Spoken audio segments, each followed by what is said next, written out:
membuat satu keyakinan kelas. Ya, kita akan membuat satu yang selama ini kan kita biasa dengar dalam tata tertib sama aturan kelas, aturan sekolah.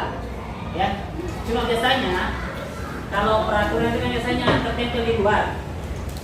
Kemudian kita baca siswa datang jam sekian, siswa pulang jam sekian, siswa menggunakan pakaian hari Senin warna begini. Itu namanya aturan sekolah atau tata tertib sekolah. Tapi itu aturan bersumber dari luar diri kita, ya, bersumber dari luar diri kita. Nah, apa itu keyakinan? Kepercayaan. Itu keyakinan dari mana kira-kira? Dari dalam diri kita, betul. Dari dalam diri.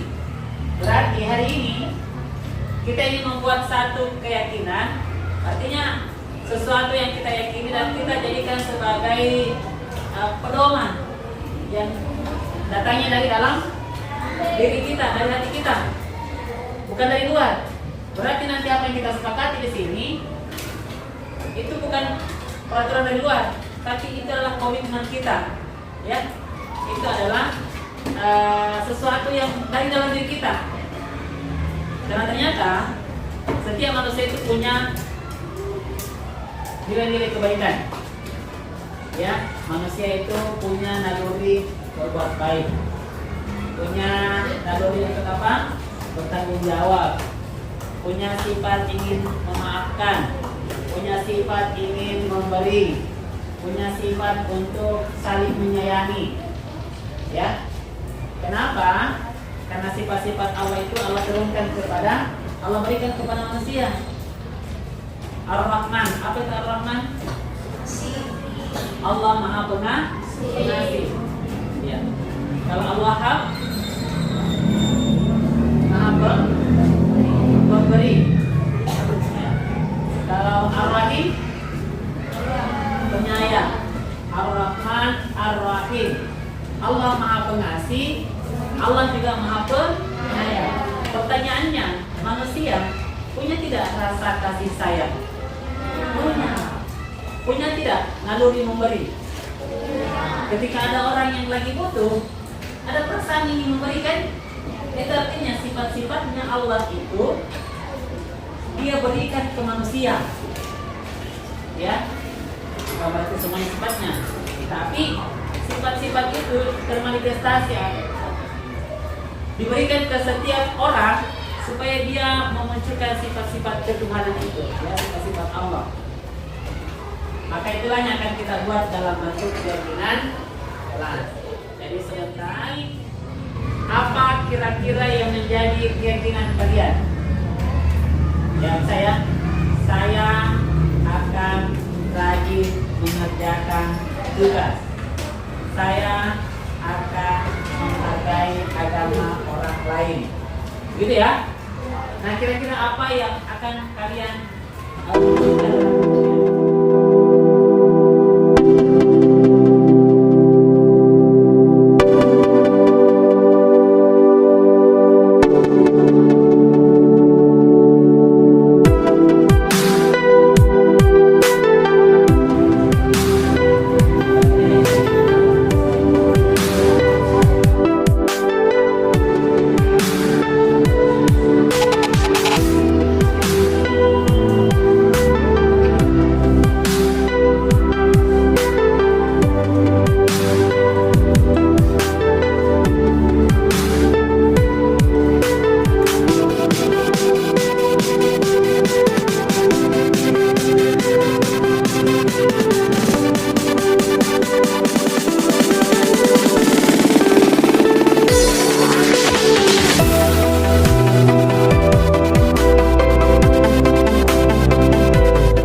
dipanggil berarti ada sesuatu yang apa? Nah kira-kira hari ini Ibnu ada tidak yang merasa salah? Di kakinya Ibnu apa? Tidak pakai sepatu. Aturan sekolah pakai apa? Pakai sepatu. Berarti kira-kira kalau begitu keyakinan apa yang kita tidak jalankan?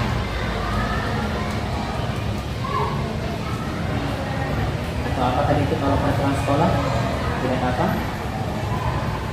Tidak disiplin.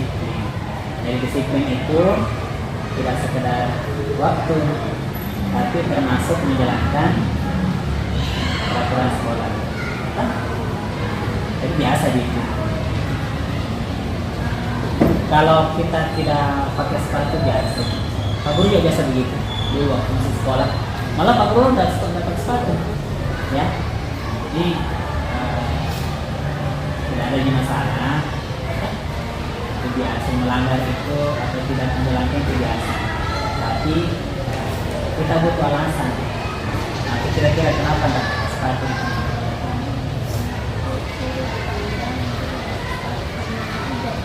Oh, gara-gara hujan. Itu mungkin bang? Bukan. Tapi hujan tadi ya? Berarti gara-gara hujan ya? Gara-gara nanti basah. Kira-kira selanjutnya mau tidak Ibnu pakai sepatu? Biar hujan. Bagaimana caranya kira-kira supaya tidak basah di sekolah?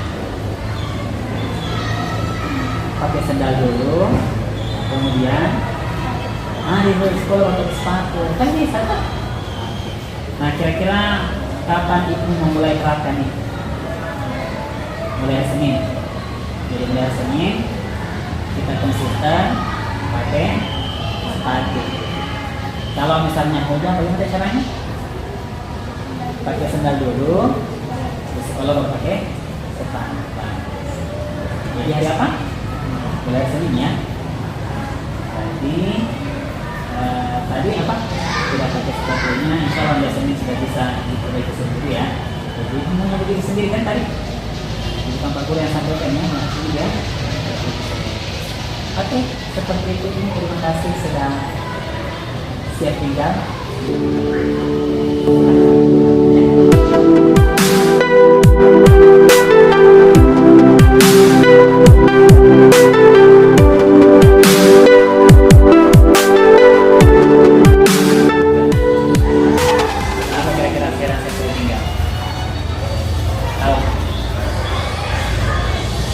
Kemarin ada tidak janjinya akhiran sama Pak Guru? Besar. Hah? Rambut. Sekarang sudah potong kan? Hah? Begitu. Kira-kira kalau begitu, kan kemarin kita sudah belajar tentang keyakinan kelas. Kalau sudah berjanji begitu dari sudah tetapi kira-kira apa yang dilanggar itu?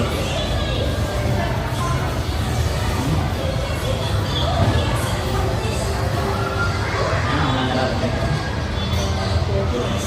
Melanggar janji. Melanggar janji bagus atau tidak? Berarti gini. Biasa sebenarnya terkait dengan kita berbuat kita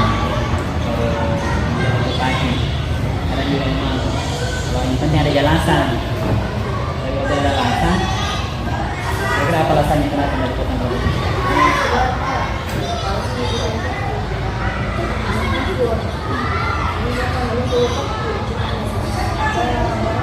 Kenapa nggak kasih apa?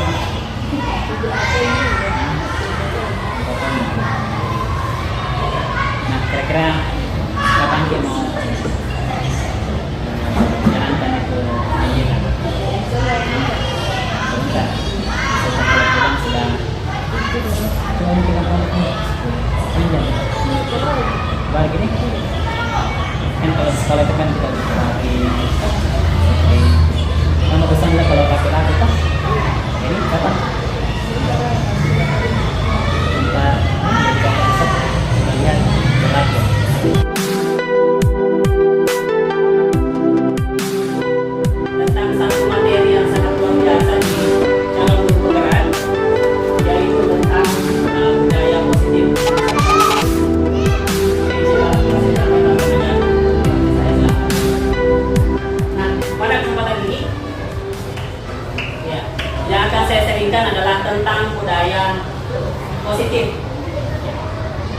kira-kira sebelum kita masuk di materi ini, seperti apa budaya kita saat ini di sekolah kita? Apa yang kita bangun? Ya, budaya itu kan sesuatu yang lahir dengan apa? Lahir dengan sendirinya. Kemudian sesuatu yang menjadi kebiasaan kita. Yang orang ketika datang di sini, orang akan melihat, oh seperti itu budayanya. Ketika ada orang datang, oh di sana itu ada budaya tabe, kelihatan. Oh di sana itu ada budaya si Pakatau. Nah pertanyaannya, apa budaya kita di sekolah ini? Apa yang orang lain bisa lihat di sekolah Hajat Dewantara? Bagaimana seorang guru saat ini itu dituntut untuk berfokus pada siswa, bukan lagi berfokus pada penuntasan materi. Mungkin selama ini kita mengejar materi, mengejar selesai UKS, mengejar selesai buku paket. Ternyata menurut Hajat Dewantara bahwa guru itu sejatinya menuntun segala kodrat anak. Jadi anak hari ini punya kodrat, punya potensi. Potensi itulah yang harus kita kembangkan. Potensi itu harus kita munculkan di dalam diri anak sehingga menjadi budaya di dalam kehidupan. Dan ada namanya kodrat alam, kodrat dharma. Ya hari ini anak-anak tidak mesti terhindar dengan teknologi. Ya maka kita pun harus memperkenalkan, melakukan sebuah literasi digital kepada anak kita. Baik, lanjut. Dengan memahami pemikiran Hajat Dewantara, maka posisi guru adalah sebagai penuntun murid. Jadi kita lebih kepada fasilitator, lebih kepada bagaimana kita memfasilitasi anak belajar. Tidak lagi sibuk, yang sibuk menjelaskan di depan, tapi kita memfasilitasi apa yang anak butuhkan dalam belajar. Jadi posisi guru saat ini diharapkan sebagai penuntun saja, dia memfasilitasi anak belajar. Jangan sampai kita sibuk menjelaskan, tetapi anak tidak terpenuhi kebutuhannya. Ya. Oke, silahkan lanjut. Nah, saya akan masuk di budaya positif. Ya, kita lihat budaya. Jadi budaya itu adalah sesuatu yang lahir dengan sendirinya. Dia sesuatu yang lahir dengan kesadaran sendiri. Ya, kenapa, Bapak Ibu? Karena saat ini kan kita mengenal yang namanya kurikulum merdeka, merdeka belajar, merdeka mengajar. Apa sih merdeka?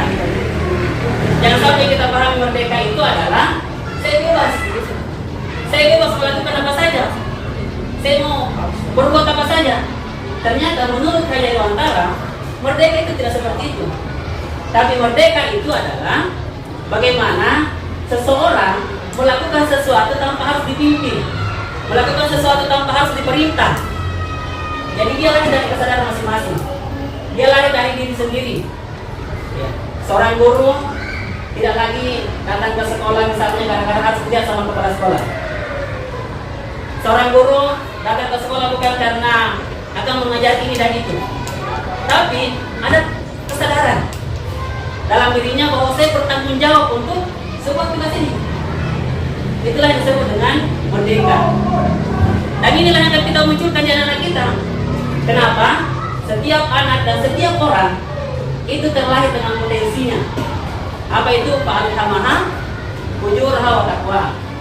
Semua orang, semua anak itu lahir dengan potensi baik dan potensi buruk. Mana potensi baik itu? Ya Allah memanifestasikan sifat-sifat Tuhan itu ke dalam diri setiap manusia. Allah Maha Penyayang, maka manusia punya rasa penyayang. Allah itu Maha Pemberi, maka manusia punya naluri memberi. Naluri itulah, potensi itulah yang akan kita munculkan di dalam kehidupan anak-anak kita sehingga menjadi sebuah budaya. Baik, lanjut. Jadi disiplin positif lahir dari diri sendiri sehingga dapat mendorong seseorang untuk menggali potensinya menuju sebuah tujuan sesuatu yang dengan makna. Disiplin mengajarkan bagaimana cara mengontrol diri dan bagaimana menguasai diri untuk memilih tindakan yang mengacu pada nilai-nilai kebajikan secara universal. Posisi kontrol. Bagaimana posisi kontrol kita? Bagaimana kita mengontrol anak-anak kita? Kadang kita merasa guru merasa saya bisa mengontrol segalanya. Anak-anak saya bisa kuasai. Ternyata Bapak Ibu, kita tidak bisa mengontrol orang lain, termasuk anak kita. Nanti kita akan lihat posisi kontrol seperti apa. Baik, lanjut. Nah, ini adalah teori motivasi, hukuman, dan penghargaan.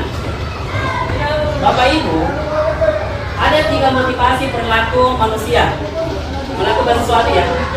Jadi ada 3 yang menjadi motivasi, ada 3 yang membuat orang itu melakukan sesuatu. Pertama, untuk menghindari ketidaknyamanan atau hukuman. Kadang anak-anak kita melakukan sesuatu itu karena takut dihukum, sehingga dia melakukan sesuatu.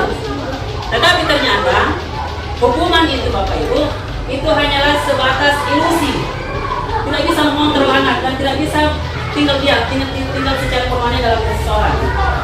Maka hukuman ini sebenarnya sangat rentan, tidak boleh memberikan hukuman. Memang pada saat itu anak bisa berbuat sesuatu, tetapi itu hanya melakukan pada saat dihukum. Kemudian yang kedua adalah mendapatkan penghargaan. Karena kan dikasih gula-gula, kadang dikasih ini. Tetapi secara teori ternyata penghargaan itu tidak mempengaruhi orang. Dia hanya bersifat ilusi, bersifat sementara. Nanti kita akan kaji lebih jauh. Yang ketiga adalah untuk menjadi orang yang mereka inginkan, dan ini sebenarnya harapan kita. Bagaimana orang itu melakukan sesuatu, anak belajar dengan baik, anak rajin datang ke sekolah dengan baik, itu gara-gara poin ketiga ini. Untuk menjadi orang yang mereka inginkan dan menghargai diri sendiri. Dia menghargai dirinya. Jadi seorang guru ataupun siswa datang ke sekolah dengan tepat waktu, itu sesungguhnya bukan untuk siapa-siapa, tapi dia menghargai dirinya. Ada potensi baik dalam dirinya dan itu menghargainya. Itulah yang dikenal dengan menghargai diri sendiri. Baik, dilanjut. Nah, ini ada teori kontrol. Teori kontrol ya. Yang pertama ada penghukum. Jadi ada 5 cara seseorang mengontrol orang lain. Menghukum. Anak-anak, kalau Anda tidak datang tepat waktu, kalian akan dihukum. Tetapi ternyata ini tidak berdampak baik. Maka hukuman itu adalah posisi kontrol negatif. Kemudian yang kedua, membuat rasa bersalah. Kita membuat anak itu merasa bersalah. Ini pun juga merupakan posisi kontrol negatif. 2 poin ini sangat dilarang sebagai seorang guru sebenarnya. Jangan membuat anak merasa terhukum dan jangan membuat anak merasa bersalah. Kenapa? Ketika anak itu merasa bersalah, dia tidak akan percaya diri lagi. Dia akan melakukan sesuatu itu karena selalu merasa bersalah, sehingga dia bukan karena dari dalam dirinya, tapi dia merasa bersalah dan orang merasa bersalah, merasa stres dan sebagainya. Kemudian posisi positif, kita sebagai guru, sebagai teman, menganggap anak-anak kita sebagai teman. Ya. Kemudian pemantau ini selalu mengingatkan ingat aturan sekolah. Kalau terlambat tahu aturan sekolah, kalau terlambat jam berapa? Nah, berarti kita memantau. Nah, tapi kita diharapkan masuk di posisi ini. Manajer. Saya juga manajer sebagai seorang perusahaan. Baik. Nanti kita akan lihat posisi manajer seperti apa. Baik, lanjut. Nah, ada kebutuhan dasar manusia. Apa kebutuhan dasar kita? Yang pertama, bertahan hidup. Yang kedua adalah kasih sayang dan rasa terima, kebebasan, kesenangan, penguasaan. Dan inilah kebutuhan dasar setiap diri kita, termasuk anak kita. Bertahan hidup, kasih sayang, anak-anak kita butuh sayang, kebebasan, dan kesenangan. Anak-anak butuh senang dalam belajar. Oke, dilanjut. Nah, untuk menerapkan posisi manajer, kita akan membuat sebuah yang namanya keyakinan kelas. Ya. Selama ini kita mengenal yang namanya aturan, tata tertib. Tapi itu aturan dan tata tertib itu hanya mengikat dari luar.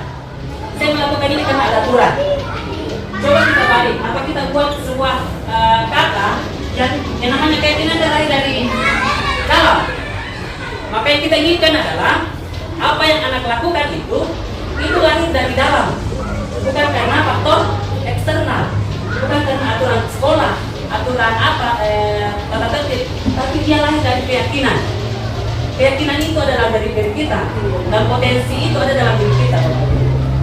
Keyakinan merupakan aturan kelas yang mengedepankan nilai-nilai kewajiban universal. Nilai-nilai yang ada dalam diri kita. Kita dikasih sayang, masa menghargai, menghormati, tanggung jawab, disiplin. Itu semua adalah nilai-nilai kebajikan yang akan mendorong setiap murid dari dalam dirinya. Jadi kita harapkan dia dari dalam. Ya. Jadi yang kita buat di dalam kelas adalah keyakinan kelas, bukan aturan kelas. Jadi kita membuat sebuah komitmen anak-anak kita. Coba apa sih yang ada ini? Saya ibu guru, bapak ibu guru, saya akan menghargai temanku. Itu keyakinan kelas. Jadi dia dari dalam diri sendiri. Kita ajak anak-anak kita menggali potensinya. Kita ajak anak-anak kita menggali, oh ternyata di dalam diri saya ini, saya bisa menghargai, saya bisa disiplin dan sebagainya. Jadi kita membuat keyakinan. Baik, lanjut. Nah, setelah itu, dalam menyelesaikan sebuah masalah, kita diperkenalkan yang namanya restitusi. Ya, apa itu restitusi? Restitusi adalah proses menciptakan kondisi, dan kita yang membuat sebuah kondisi di mana murid untuk memperbaiki kesalahan mereka. Jadi anak sendiri yang memperbaiki kesalahannya, bukan guru.